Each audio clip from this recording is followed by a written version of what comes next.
वो विधायक रह चुके हैं, सांसद रह चुके हैं और केंद्र सरकार में मंत्री रह चुके हैं।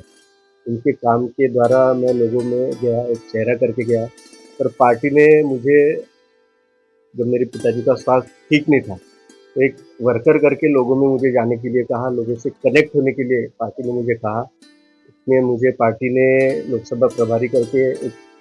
रिस्पॉन्सिबिलिटी दी और